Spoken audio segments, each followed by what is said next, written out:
শয়তানের প্রধান সহকারী, ঘনিষ্ঠ সহযোগী ওই নাফরমান যে নাফরমানের কপালে সেজদা নাই। প্রিয় ভাই নওজোয়ান, এশার নামাজ, ফজরের নামাজ, আজকের সারা দিনের এক ওয়াক্ত নামাজ পড়ো নাই, তুমি তো আল্লাহর দুশমন, তুমি তো নবী সাল্লাল্লাহু আলাইহি সাল্লামের দুশমন, আল্লাহর দুশমন। যার কপালে সেজদা নাই তো সে তো রবের দুশমন, তো শয়তানের বন্ধু, শয়তানের সহচর। ইন্নামা ইয়াদউ হিজবাহু লিয়াকুনু মিন আসহাবিস সাঈর। আল্লাহ তাআলা কোরআনুল কারীমে স্পষ্ট বলছেন যে শয়তান তার দল বলকে ডাকে সকলকে নিয়ে যেন জাহান্নামী হয়, সকলকে নিয়ে যেন জাহান্নামী হতে পারে। তো শয়তান কোন দিন থেকে শয়তান? যেদিন থেকে সেজদা দেয় নাই। এই জন্য শয়তানের প্রধান সহকারী, ঘনিষ্ঠ সহযোগী ওই নাফরমান যে নাফরমানের কপালে সেজদা নাই।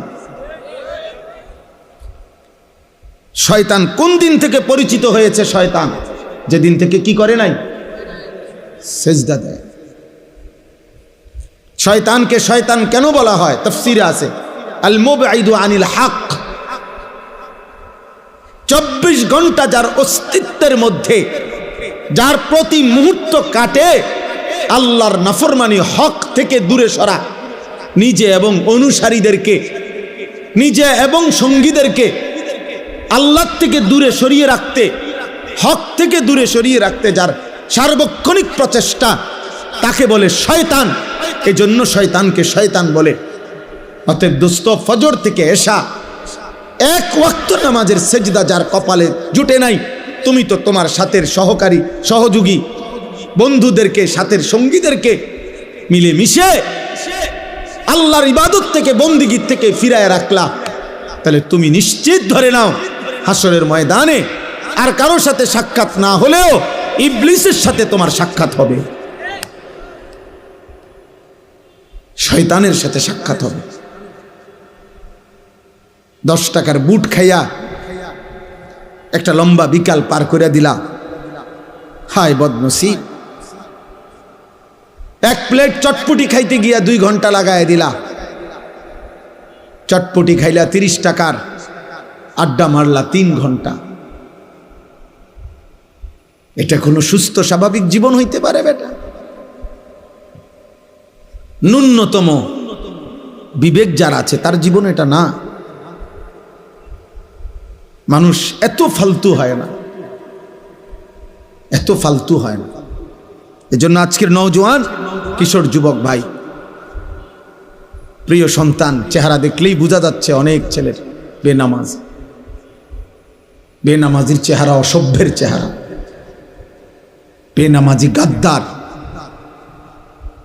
বেনামাজি চূড়ান্ত সীমা লঙ্ঘনকারী, বেনামাজি প্রচন্ড অহংকারী, বেনামাজি বেয়াদব, বেনামাজি আসমানের নিচে জমিনের উপরে সর্বনিকৃষ্ট প্রাণী, যে জন্তু জানোয়ারের চাইতে নিকৃষ্ট।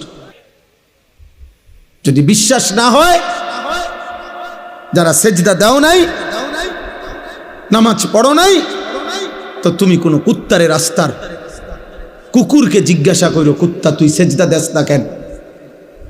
তুইও সেজদা দেস না, আমিও দেই না, তুই দেস না কেন? তো কুত্তা তোমারে বলবে, এই নাফরমান, আমাকে আল্লাহ সেজদা দিতে বলে নাই, আমার উপরে সেজদার হুকুম নাই, এই জন্য আমি কুত্তা সেজদা দেই না। আর তুই নাফরমানকে আল্লাহ সেজদা দিতে বলছে, কিন্তু তবুও তুমি সেজদা দাও না, আমি কুকুরের চাইতে নিকৃষ্ট।